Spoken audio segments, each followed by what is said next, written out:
what I think non-fiction books do really well, and great non-fiction books do, is they start conversations. They make us think differently, and they make us think of new possibilities. Welcome to The Books That Made Me, a brand new podcast from Rebel Book Club. And today we are speaking with Elizabeth Uviebinené, author of The Reset, Ideas to Change How We Work and Live, and co-author of the cultural shifting, smash hit and award-winning Slay in Your Lane with her great friend Yomi Adegoke, who she tells us about their backstory and how they created this amazing book and movement. Elizabeth also talks about the books that made her, including a surprising choice, and her new entrepreneurial venture, which is helping people with daily habits. And she is a productive and impactful human. So listen in and enjoy the conversation. Elizabeth, welcome to Rebel Book Club. Hi, Ben. How are you? What an intro. Thank you. There we go. It's all true so far, I'm sure. Now, you are the author of 5 books, which we can't talk about them all this morning. But tell us how you met Yomi and Slay in Your Lane came about. So I met Yomi at university, so way before Slay in Your Lane. So we were freshers, 18 years old, having a great time. And then years later, we were best friends, like from jump. And so years later, when we both went into our respective fields, I in the more corporate setting and Yomi in the more media. She was at Channel 4. I was at one of the largest banks in the world. So very different environments. We, I guess, realized that we were experiencing things that you would experience just being a young Black woman in a workplace that's, really large, and it's your first time being somewhere like that. And we teamed up to write Slay in Your Lane after a lunchtime where we had, so I would call her basically. So I would call Yomi and she would call me, as best friends do, in between, meetings, lunchtimes or whenever, and just, I guess, have, as what I call it in Slay in Your Lane, sanity checks, where you call your best friend and it's like, yeah, this happened, not really sure how I feel about this, and just the usual things. So amongst our discussions and amongst our chats about life, everything from, reality TV to boys, I basically pitched to Yomi and said, you know what, someone needs to write a book that speaks to the experiences of what it is to be a young Black woman, because there are things that are going on in, workplaces in this country that needs to kind of be spoken about, and things such as, microaggressions, the feeling of working twice as hard and getting and only getting half back. Someone needs to kind of like talk about this, and someone needs to write about this. So we said we should both write it together because it wouldn't just be about the book; it would be a movement. And I was obviously working in marketing, and when you say movement, companies throw millions of pounds on making people care about things, and so I was like, yeah, of course, it'll be a movement, and then obviously it turned out to be a movement. So yeah, that's the kind of like whistle stop tour about how Slay in Your Lane came about, and we went from talking about work to realizing that nobody was talking about Black women in health or Black women in the media. So it became the Black Girl Bible, which is our subtitle. It became a big thing, and catching up with it a few years later, and just what's so, from a non-fiction perspective, one of the reasons I think it's traveled well around our community is that it's the personal storytelling, obviously, that we've just heard from you, but also the mission and like this sort of commentary on society from your perspective that so many people connected to. What happened off the back of it? Wow, what didn't happen? That's probably that's probably like a better question. I would say, you know what, I just on your point, that's a really good question around the personal story element. Because when we first wrote the first draft, I remember our agent at the time, Juliet Pickering, she said to us, she said, this is great in terms of the facts and everything is in there. Like it's researched very well, but it's dry. And Yomi and I looked at each other and we were like, dry? We are the most, if you know us, Ben, this is our second time kind of like, doing a chat. We're not dry people. So it was very much like, we are not dry people. How is this coming across in our writing? And Juliet was like, we need your personal stories. this is how the reader is going to not just connect with what's going on from a social commentary point of view, the research, but also about how you guys see the world, and you're taking them along this journey. And at the moment, it's not doing that. So we need more of Elizabeth and Yomi's voice in the different chapters, and that was a game changer. That went from this book being what it was then, which was, a very, I guess, a solid book, to what I would describe now as, and what people describe as, a cultural landmark.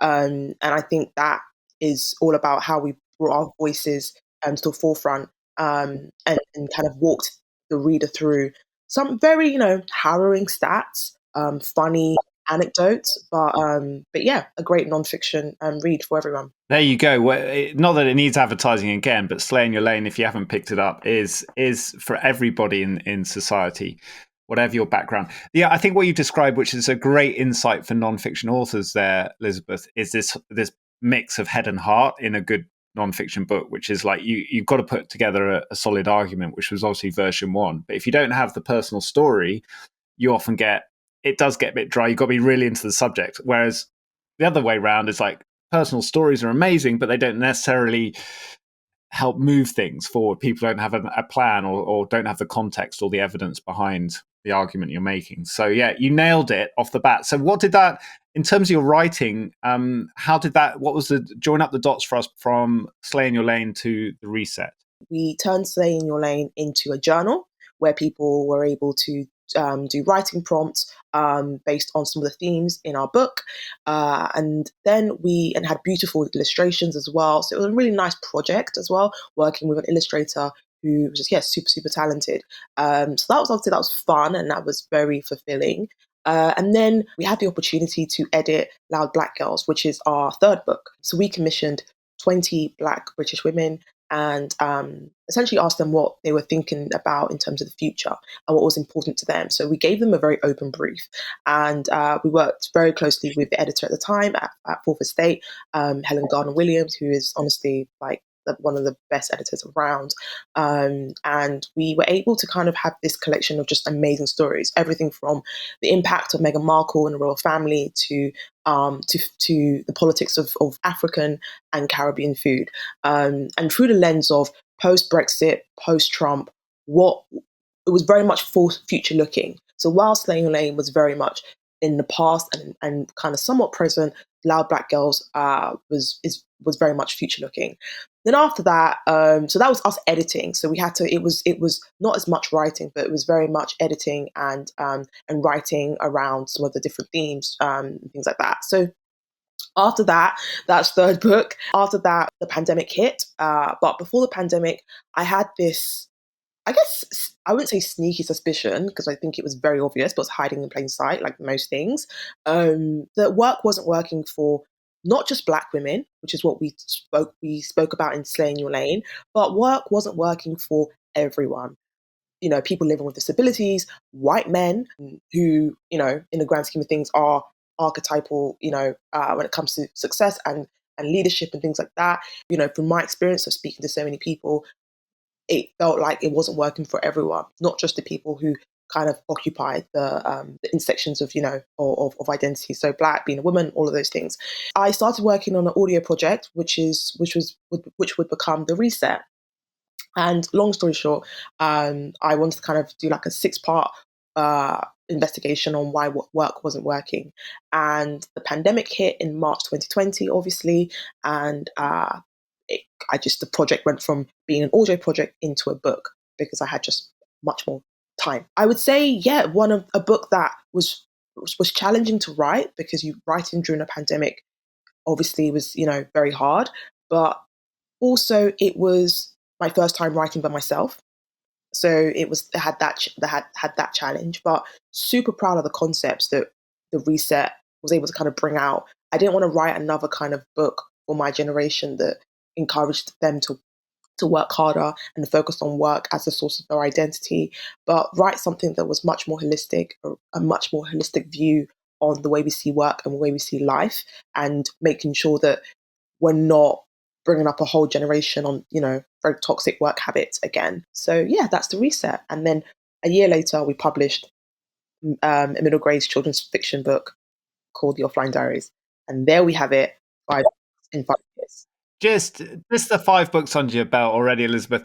It's remarkable, and we could do lots more on all of them. But we're here to talk about the books that made you, of course, that you haven't written but have shaped you. But just before we do, I hear now you're working on a new venture. Of course, this woman doesn't stop. That's actually beyond the world of books. Tell us briefly about Storia. So Storia is a journaling app, essentially, and our big vision is to make the world much more empathetic and understanding, and help people do that through understanding themselves and cultivating, different perspectives. Right, journaling has been transformative for me. Before I became an author, I was journaling when I was like 10 years old. Didn't know what it was, but I was journaling. I was writing on walls. I was writing pieces of paper. I was just getting things out. And the only way I could do that was essentially like through words. So Storia is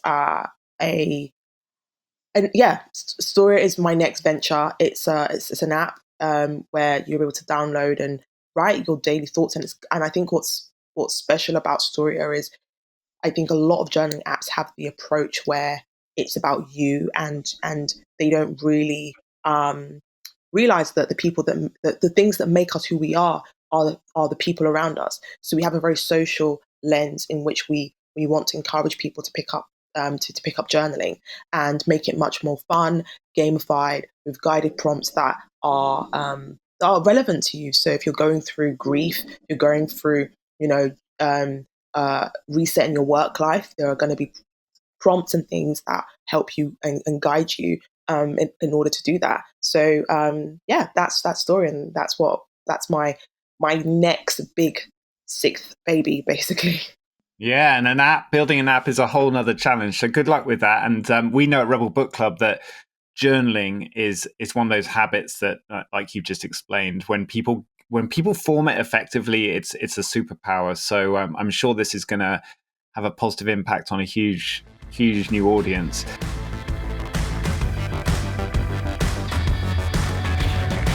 But let's go back now to what shaped you. So we've heard briefly about this amazing journey you've been on, the ambition, the influence, the impact, channeling your pain and anger and your creativity into these projects and books and so on.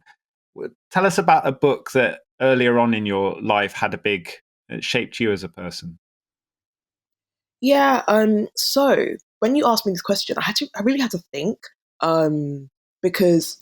but I didn't have to think really hard, and I think that's testament to the book that I'm about to mention. So, The Defining Decade: Why Your Twenties Matter and How to Make the Most of Them Now is a book by Meg Jay, and I read this after I graduated, and I would say this book had such a transformative impact on the way I would set up my 20s without even me knowing. Even it was, I would say, the guiding force. I turned 30 this year, a few months ago, and I look back and I can't, I give a lot of credit to how that book helped me see my 20s, not just in work, but in terms of relationships, in people, in love, but also in health. And I had my 30th. I had a really big birthday party, and I can credit that book to a lot of the things that I So for example, Meg Jay talks a lot about relationships, not just romantic, but friendships, and how important networks are, and all of these things. And I looked back at this party, and I had so many people that I'd met throughout my years, and I was like, oh wow, like this is so special, being able to have people in your life and have this community is invaluable. So that book very much shaped my 20s, and I implore everyone to read it. And Elizabeth, did you read The Defining Decade? Were you 20, 25? And how did it come into your life? So I read it when I was like 19. No, not 19, sorry, 20, about 20, or 21. It was just because, and a friend recommended it to me. She was, so she was like, oh, you should read it. And she sent me the PDF copy, but I preferred to like buy it. So because I preferred it physically at that time. So I bought it, and I was cynical, but what I really love about that, the way she writes the book, again, personal stories are just the best thing, because she's, I believe she's a doctor, and she puts every chapter has a personal story at the start, and she talks about, obviously, like patients, and talks through the case studies, and it's so personable. It's just the way, I think it's just so well written. It's so easy and so clear, and it just supercharged the way I would think about, like I said, work, love, and health, because that's how the book is broken down. And you can see the influence on it in your own writing. And it's so interesting that, you know, the idea, I think we've talked about Rebel Book Club, that of teenagers only being, 50 years old, the concept of a teenage stage of life isn't very old as a sort of social or cultural construct. And it's interesting now how, and I guess this book and the work you're doing is part of this next part of that conversation. It's like, what do the 20s mean? Because so many people are getting lost, understandably, in the chaos of modern life. Like, how do we define them? So here's a great place to start. It pairs well with the reset, I've heard.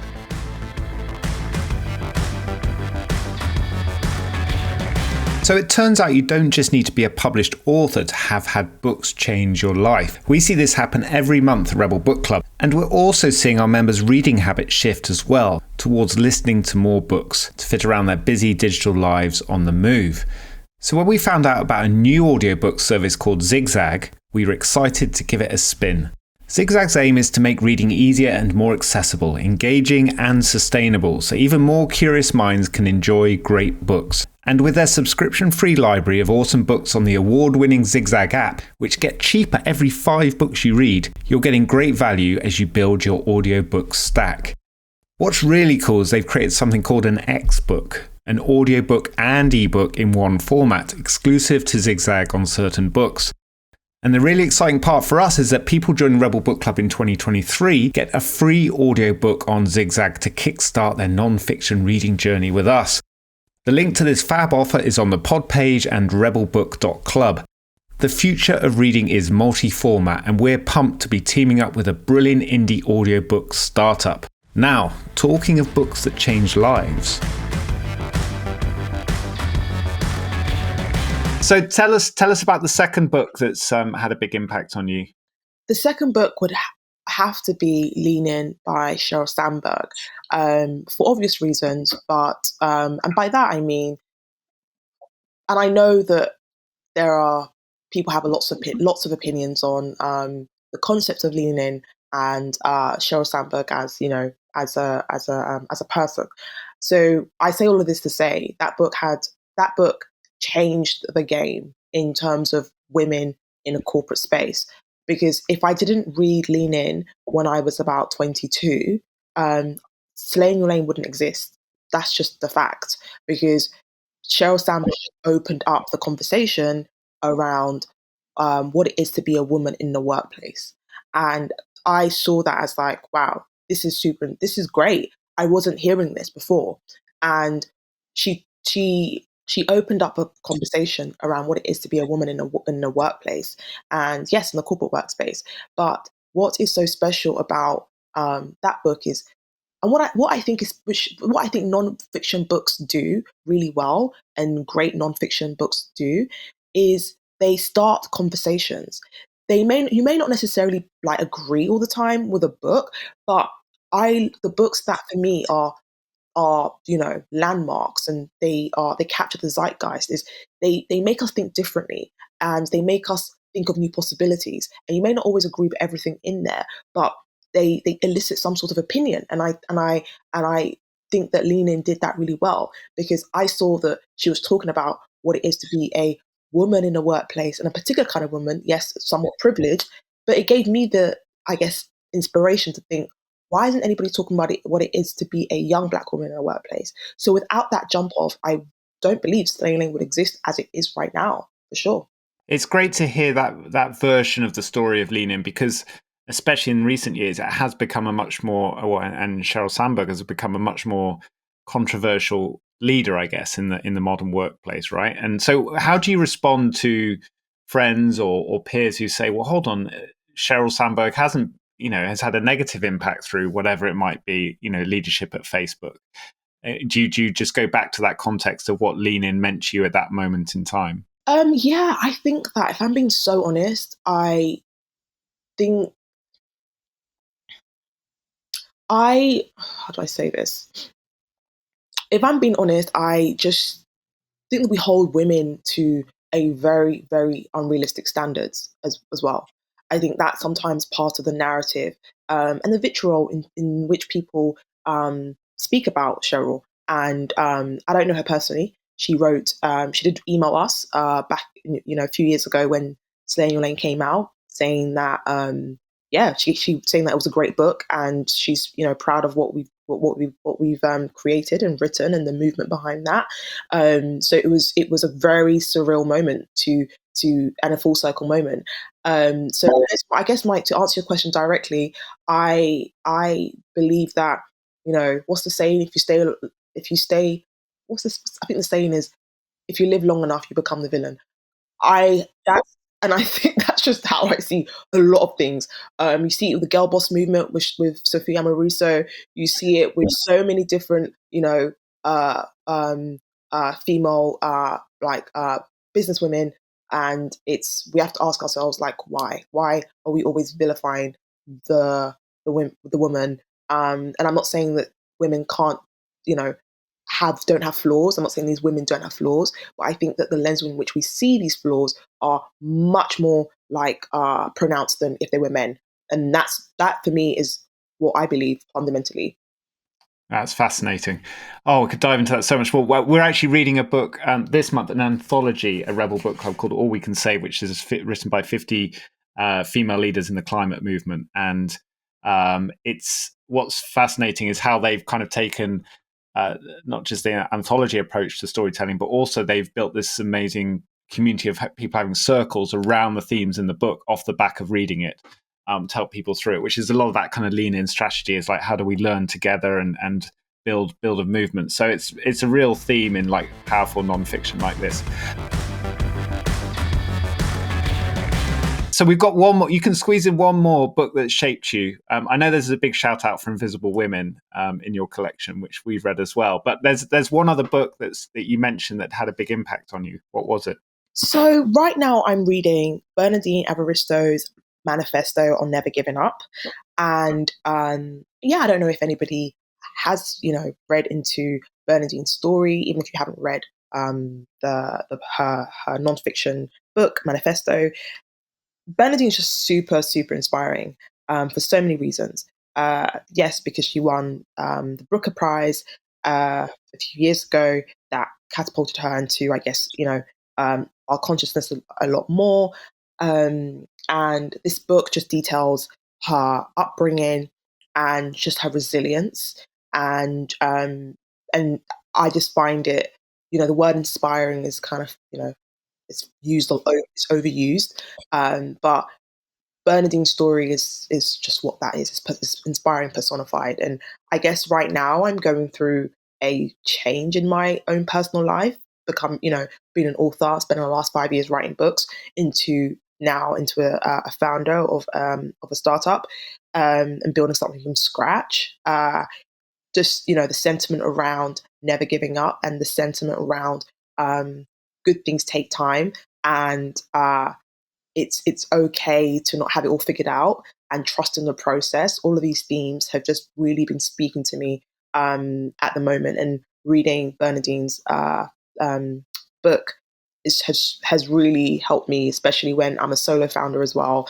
And again, personal stories matter. Bottom line, this book, the way it's written, is so simple. Not yeah, simple, and I don't even mean that in a in a I mean that in a great sense, because being able to just have words that are clarifying to your own personal life, and to have stories in there that just feel like she's speaking directly to to you, that's magic. That's alchemy. That does not come easy. So yeah, the book is great and I'm enjoying it. And those days where it feels like, oh my God, this is so hard.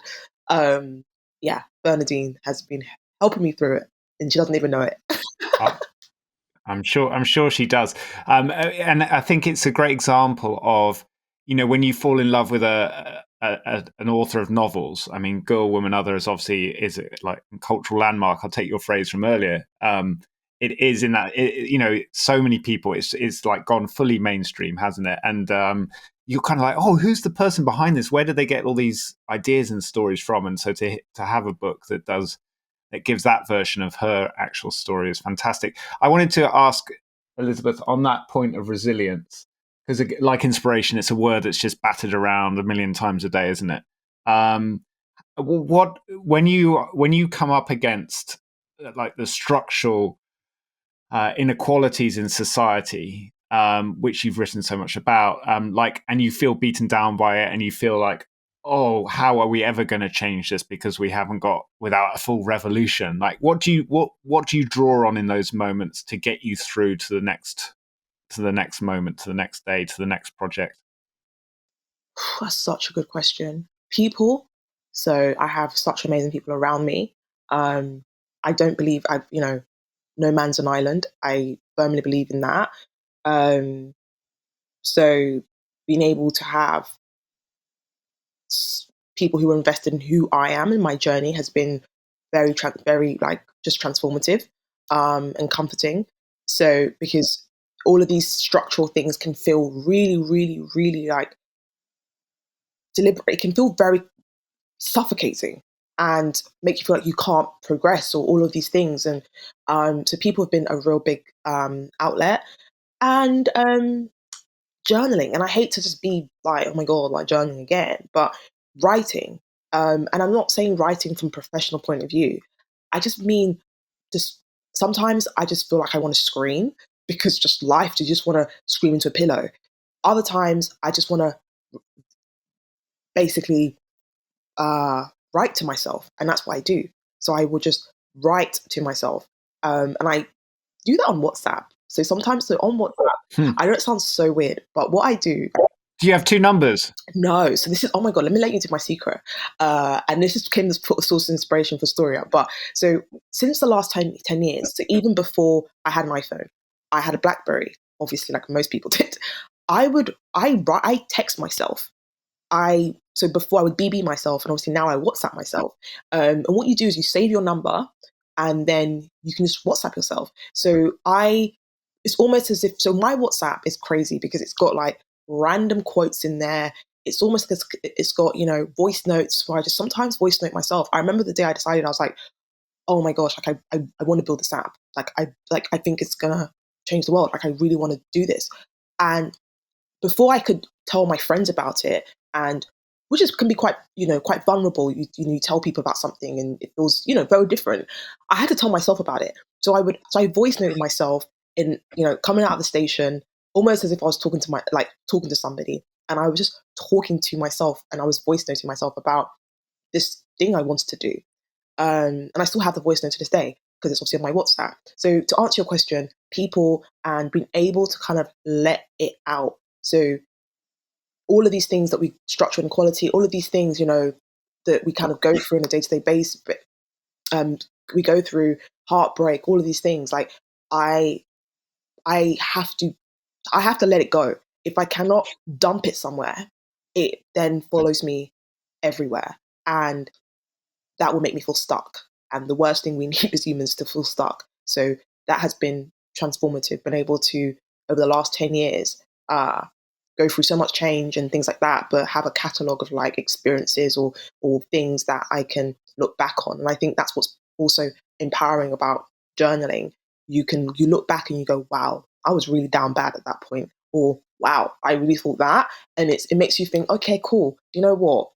I won't, it's not that deep. Like, I got this. And sometimes in life, that's all you need. You just need that self-affirmation that you've got this. And so, yeah, that's what helps me. It's so powerful to listen to you talk about that, Elizabeth, but also just the habits and tactics from turning your frustrations and probably a lot of strong emotions into this kind of positive force, using this life hack, which you're now turning into an actual app around building a journal that has a positive impact on people and yourself. And there's just some great reminders there. So thank you. And thank you for sharing the books that made you. I know there'll be dozens more.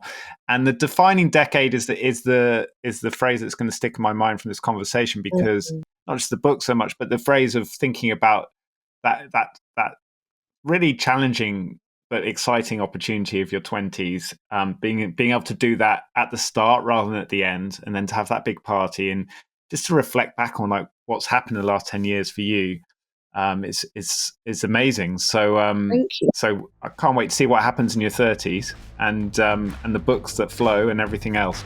Thank you so much. This has been so much fun. Thanks, Elizabeth. Good luck with Storia. Appreciate it. Have a good one.